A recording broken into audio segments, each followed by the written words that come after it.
Hey, what's up, you guys? Perry the Entertainer here, giving you guys another video, giving you guys TNA No Surrender 2011 predictions. So let's get this started. But before I start, I know I just said let's get this started, but before I start, I want to say a very special thank you to all the men and women who, fixed 9/11, who was, been working in ground zero for so long.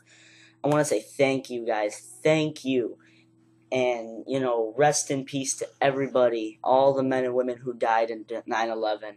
Like the videos, just like the video for, all the men and women who fight for us in Iraq, fight for us in, Afghanistan and stuff like that. So definitely give them some love, seriously. But anyway, let's get this started. By the way, 9/17/11. Anyway, let's get this started. So TNA No Surrender. The build-up, it's been okay. Some of the matches actually sound like interesting. So let's start this as soon as my computer starts, doesn't act up. As soon as I actually get the card on my computer right now, it's just a second, just a teeny second right now. Here we go. So I'll start from the bottom and work my way up to the main event. Let's start this with a... Come on, seriously? Here we go. Matt Morgan versus Samoa Joe. I'll start with that first. Now, Matt Morgan just came back from an injury, and Samoa Joe basically has been dominating the other members of the Bound for Glory series. Now, for the Bound for Glory, this is going to work a little differently for the Bound for Glory series one.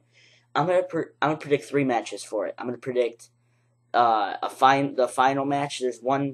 There's 2 final matches. There's 2 against this one, 2 against this one, and the winners of that will face, will face off to determine who's number 1 contender. So just letting you guys know that. But Samoa Joe, he's been just dominating the, he's been dominating the Bound for Glory series competitors.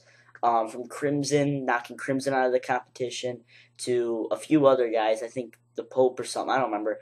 But I'm going to predict Samoa Joe to win this match only because it would help his character. It would help build his new domination character. It would help his Nation of Violence character if they're going to bring that back in a PG type of form. It's possible to bring him back with the Nation of Violence like he did when he turned his back on the front line to side with the Main Event Mafia back in 2009, 2008, I think 2008. So that one actually, I think this match right here, the one that this one or the X Division match, but I think this one or the X Division match is going to be the first one, not this one.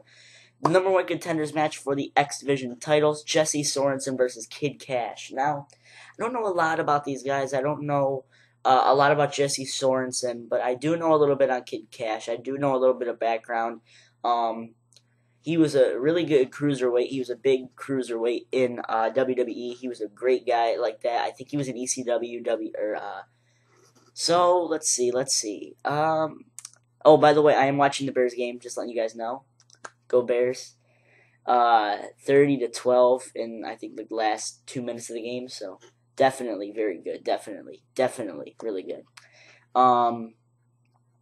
So I'm gonna predict Jesse Sorensen only because if my prediction for the X Division match is correct, it'll be a heel versus face thing. Anyway, I'll get more into that one when I get into the X Division match. So let's go for the first Bound for Glory series match. Robert Roode versus Gunner. Now this one's going to be a little tough because these were the 2 guys I thought were going to be in the finals. So this one may be a little tough. For this one, I'm going to say Robert Roode because Robert Roode, I've been high up on him since I think last year, back when Fortune was just coming up. Flair came in and he started the group. He started with AJ, then moved in with Kazarian, and then Beer Money finally went in. But I've been high up on Robert Roode for a while, and this would be a great thing, great story to see Robert Roode finally win the world title. That'll be very good, but I don't think that would happen, though, since TNA really doesn't, I guess they don't really like pushing tag team guys as singles competitors. I mean, look at Team 3D. Bully Ray's been getting the bigger push, but at least he's actually had more history. He's been, granted, I know so is Devon, but I don't know. I can't just explain it right now. The next Bound for Glory series match, James Storm versus Bully Ray. If my prediction is correct, with Robert Roode winning, I'm gonna say Bully Ray this one because or they could have beer money face off for it. My prediction would be Bully Ray. I mean, Bully Ray has been on a streak. I think he's a 3-win streak or something at pay-per-views now. I think. I'm not mistaken. If I'm not, I might be mistaken, but still, I might be. I'm not exactly sure on that. Which would bring to the Bound for Glory series finals, Robert Roode versus Bully Ray.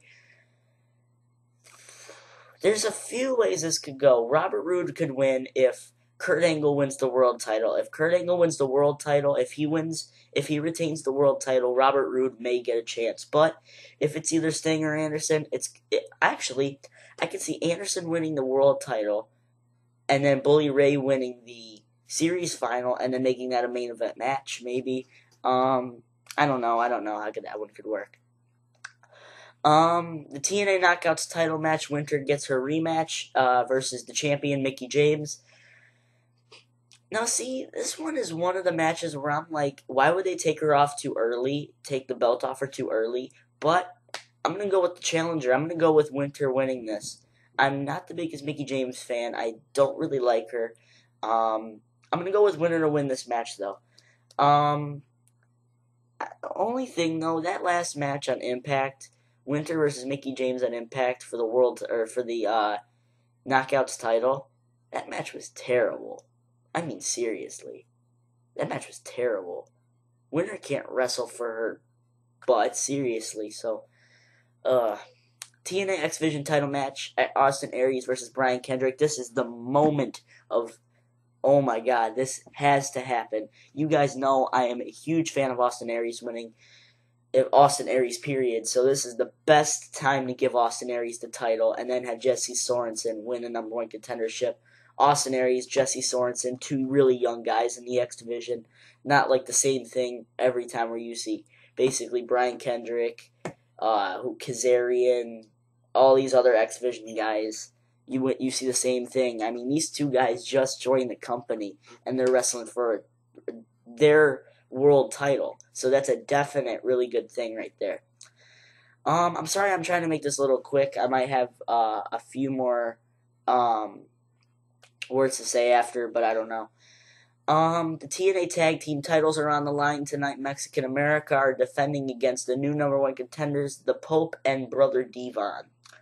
Now, there's a few ways this can work out as well. If Brother Devon and the Pope win, this could actually carry out like an MVP. Remember when back in I think 2007 when MVP and Matt Hardy were fighting for the United States title, they ended up teaming and actually won the tag titles too.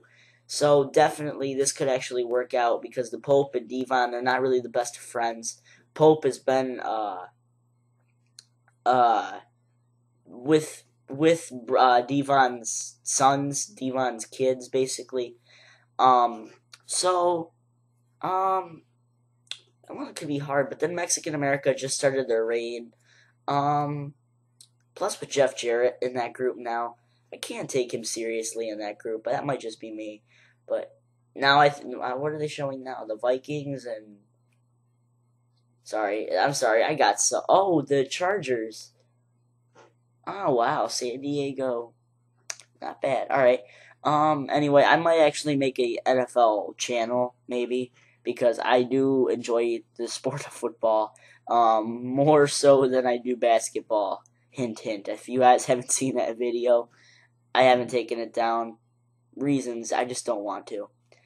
Yes, just look up in my playlist over there. Just look for the one that says, Scottie Pippen thinks LeBron James is better than Michael Jordan. Just look for that. I got so much hate on that video, but whatever. I don't give a shit. Anyway, for this one, for this match, I'll go with Mexican America, only because they have more of a better character. I mean, they've let their character grow out. It's branched out now. Now that Jarrett's in the group now, Jarrett has more mainstream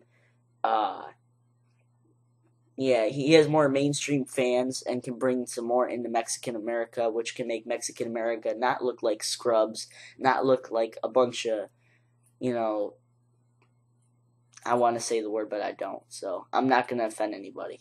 I'm not going to offend anybody with that word. Anyway, let's go to the last match. TNA World Heavyweight Championship match. Sting versus Sting, Anderson, and Kurt Angle.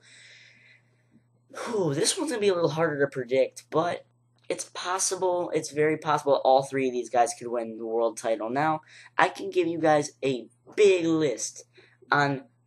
Alright, here, I'm going to narrow it down. Sting's not winning. I'm guarantee you Sting's not winning because if they want him to fight Hulk Hogan at Bound for Glory, they're not gonna have him hold the world title. Unless I don't think they're gonna have him win the world title because he has after this he also has Ric Flair coming up. He has Ric Flair in a match next week, so that's the big reason I don't think Sting's gonna win. Anderson could win if Bully Ray wins the Bound for Glory series. If Bully Ray wins the Bound for Glory series, I guarantee you Anderson's going to win the title. But if it's any of the other three, I can see Gunner actually turning face, turning on Immortal, and actually going against Kurt Angle. I could definitely see that since, they need a new Crimson now. I think Crimson's going to be out for a little while. But there's a few ways that a lot of these, I'm going to give you guys a lot more. For the Matt Morgan Samoa Joe match, I can see Crimson actually screwing Samoa Joe, but I don't see Samoa Joe losing that match though, so I can rule that one out. And then another one, the TNA World Title match, I can definitely see Jeff Hardy beating up the winner of the match. This would definitely set up a whole maybe a new triple threat match at Bound for Glory. Kurt Angle or whoever wins the world title versus Jeff Hardy versus whoever wins the Bound for Glory series. That definitely could happen. A rematch, basically a 10-10-10, that would have been fantastic. Just take Sting out of the equation. But that's just my predictions. Give me comments down below. What do you guys think? Subscribe up there, comment down there, like the video for 9/11. Seriously, I'm not that happy though that TNA put a pay-per-view on 9/11. That doesn't seriously. But anyway, before I go, I actually want to mention that I will be doing the same thing as I did on SummerSlam. If you guys remember what I did for SummerSlam, I used a promo for my intro, basically. But that won't be for very long because 9/17/11 is coming up. Which is a Saturday, so it will be the Saturday before Night of Champions. But I still will do it for Night of Champions. And then after that, I'll make my new intro. Anyway. Just letting you guys know that, so you have something to expect. Like the video if I didn't already say all that stuff, blah, blah, blah, blah, blah. Thank you guys for watching, and Barry the Entertainer signing off. Peace out. 9/17/11. Be there.